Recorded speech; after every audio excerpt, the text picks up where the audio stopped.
Now is the time for United Methodist congregations to exit the United Methodist Church, and they have just 1 year or less to do so under paragraph 2553 of the United Methodist Discipline.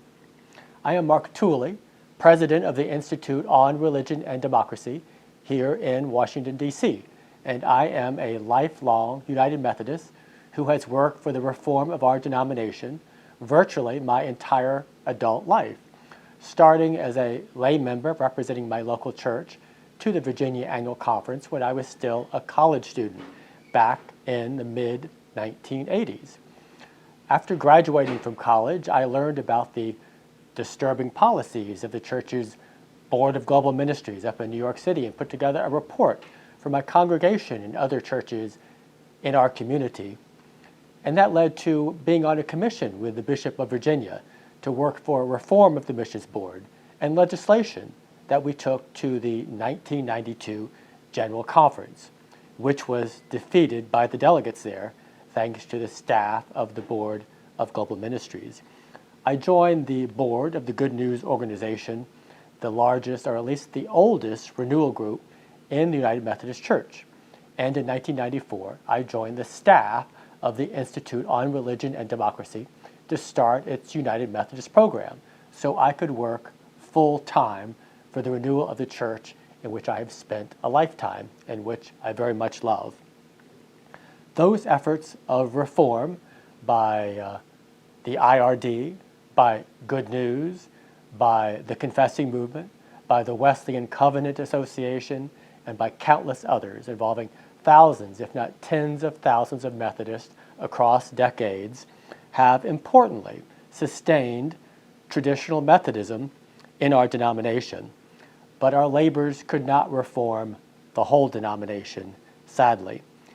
We have won every major vote on marriage and sexuality at the governing General Conference every 4 years since 1972. Our majority has grown thanks to the growth of United Methodism in Africa, where a majority of the church now lives. 7 million church members are in Africa compared to 6 million now in the United States. But our denomination could not as a whole be reformed. Well, why not? For 100 years, our Methodist seminaries have churned out thousands and thousands of clergy who do not believe in much of traditional Christianity. Evangelicals and traditionalists have been a minority in our church for many decades. We would have lost on the sexuality issues at General Conference many years ago were it not for the growth of the church in Africa. The special General Conference that met in 2019 reaffirmed and even strengthened the church's traditional teachings. But American bishops and American clergy and American seminaries have made clear they will not uphold church law, making the division of our denomination inevitable. It is, of course, highly unfair that traditionalists, who are the majority in the denomination, should have to be the ones to exit the denomination. But we should see it as a wonderful, God-given opportunity to escape a dying and unreformable denomination so we can start anew, replanting Wesleyan Christianity across America where it has virtually died in many regions. Why should congregations leave United Methodism? For 3 major reasons. First, you will, for the first time in our history, own your own church property instead of the denomination controlling it. Second, you will have authority over the appointment of your next pastor instead of being beholden completely to your bishop. Third, you will no longer have to pay apportionments to the bloated bureaucracy of the United Methodist Church, with over a dozen national church agencies, over 50 bishops in the U.S., hundreds of district superintendents in the U.S., and 13 seminaries in the U.S. Virtually none of this vast bureaucracy spending tens of millions of dollars every year, effectively serves your local church.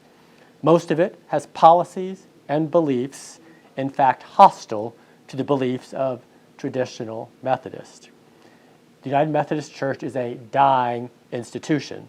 It has a denominational bureaucracy built over 50 years ago for what was then a church of 11 million members, but now has only 6 million members and fast declining.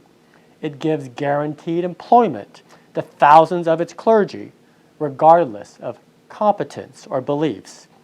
It is unable to plant new congregations. It can't reach young people. It can't reach immigrant communities or non-white people groups. United Methodism, having already lost 5 million members in America, was losing 200,000 members every year right before the pandemic and the current split. It will lose millions more.